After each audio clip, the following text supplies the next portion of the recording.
मोंटू एक छोटा खुशमिजाज बच्चा था। उसे अपने चाचा के घर जाना बहुत पसंद था। चाचा का घर पास के गांव में था, जहां उनका एक बड़ा खेत था। खेत में मोंटू को बहुत मजा आता था। चाची खेत में ताजी मूंगफली भूनती और उसे खाते हुए मोंटू को स्वाद के साथ साथ प्रकृति का आनंद मिलता था। खेत में तरह तरह के पक्षी चहचहाते थे। उनके मधुर स्वर सुनकर मोंटू का मन प्रसन्न हो जाता था। कभी कभी खेत में काम करते हुए मोर दिख जाते और मोंटू अपनी छोटी सी कैमरा से उनके रंग बिरंगे पंखों की तस्वीरें खींच लेता। उसे ये सब इतना अच्छा लगता था कि वो हर बार चाचा के यहाँ जाने को उत्साहित रहता। चाचा ने एक कुत्ता पाला था जिसके 2 प्यारे पिल्ले हुए थे। जब पिल्ले थोड़े बड़े हुए तो चाचा ने सोचा कि एक पिल्ला मोंटू को दे दिया जाए। ये सुनकर मोंटू की खुशी का ठिकाना न रहा। उसने अपने मम्मी पापा और दादाजी को मनाया और सब चाचा के घर जाने को तैयार हो गए। वहां जाकर मोंटू की नजर भूरे रंग के एक पिल्ले पर पड़ी। वो नन्हा फूली हुई फर वाला पिल्ला उसे बहुत प्यारा लगा। उसने उसका नाम टॉमी रखा। 2 दिन चाचा के यहाँ रुकने के बाद मोंटू अपने नए दोस्त टॉमी को लेकर घर लौट आया। घर पहुंचते ही टॉमी मोंटू का सबसे अच्छा साथी बन गया। मोंटू और दादाजी उसे रोज सुबह बगीचे में टहलाने ले जाते। टॉमी के साथ खेलना मोंटू को बहुत भाता था। वो उसे दूध और रोटी खिलाता, कभी कभी बिस्किट भी देता। टॉमी धीरे धीरे बड़ा होने लगा। 1 साल में वो पूरी तरह जवान हो गया। अब वो मोंटू का इंतजार करता। जैसे ही स्कूल से लौटने का समय होता, टॉमी बाहर आंगन में बैठ जाता और मोंटू के आने की राह देखता। मोंटू के बिना उसे कुछ भी अच्छा नहीं लगता था। एक बार मोंटू को तेज बुखार हो गया। वो कई दिनों तक बिस्तर पर पड़ा रहा। टॉमी उदास हो गया। वो न कुछ खाता न खेलता, बस चुपचाप एक कोने में बैठा रहता। जब मोंटू की तबीयत ठीक हुई तो टॉमी फिर से खुशहाल हो गया। टॉमी सिर्फ प्यारा ही नहीं बल्कि बहुत समझदार और वफादार भी था।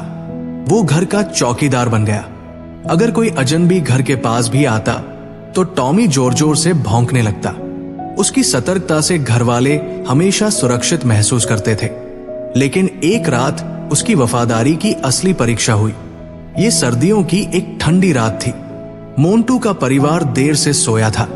अचानक 2 चोर घर में घुस आए। टॉमी ने उनकी आहट सुनी और जोर जोर से भौंकना शुरू कर दिया। उसका शोर सुनकर भी घरवाले नींद में होने के कारण नहीं उठे। चोर दरवाजा तोड़ने की कोशिश करने लगे।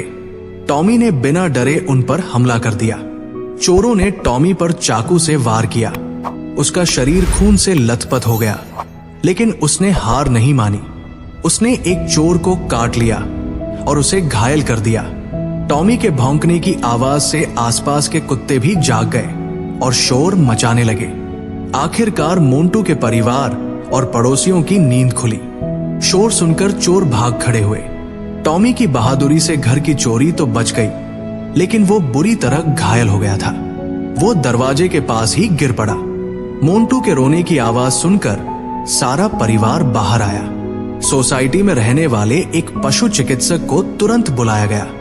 उन्होंने टॉमी के घाव साफ किए और उसकी जान बचाने की पूरी कोशिश की। कई दिनों की देखभाल के बाद टॉमी धीरे धीरे ठीक होने लगा। इस घटना ने सभी को हिला दिया। टॉमी ने अपनी जान की परवाह न करते हुए परिवार की रक्षा की थी। उसकी वफादारी देखकर मोंटू का परिवार ही नहीं बल्कि पूरी सोसाइटी उसकी तारीफ करने लगी। टॉमी अब सिर्फ घर का नहीं बल्कि सबका लाडला बन गया। मोंटू को गर्व था कि उसका दोस्त इतना बहादुर और वफादार था। टॉमी की कहानी हमें बहुत कुछ सिखाती है। कुत्ते न सिर्फ हमारे सच्चे साथी होते हैं बल्कि अपनी वफादारी और निस्वार्थ भाव से हमें प्रेरित भी करते हैं। टॉमी ने दिखाया कि प्यार और जिम्मेदारी का रिश्ता कितना गहरा हो सकता है। उसने अपने छोटे से जीवन में ये साबित कर दिया कि सच्ची वफादारी का कोई मोल नहीं होता। जब भी हम अपने कर्तव्यों से पीछे हटते हैं या मुश्किलों से डरते हैं तो टॉमी जैसे नन्हे योद्धा की कहानी हमें याद दिलाती है कि साहस और समर्पण से हर चुनौती को पार किया जा सकता है। हर इंसान को अपने जीवन में टॉमी से प्रेरणा लेनी चाहिए।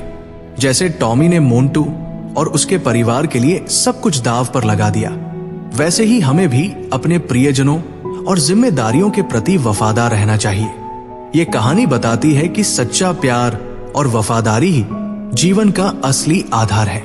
टॉमी की बहादुरी और उसका बलिदान हमें हमेशा प्रेरित करता रहेगा। सचमुच कुत्तों की वफादारी की कोई सीमा नहीं होती। वे हमें सिखाते हैं कि प्यार और कर्तव्य का रास्ता कभी आसान नहीं होता, लेकिन उस पर चलकर ही हम अपने जीवन को सार्थक बना सकते हैं।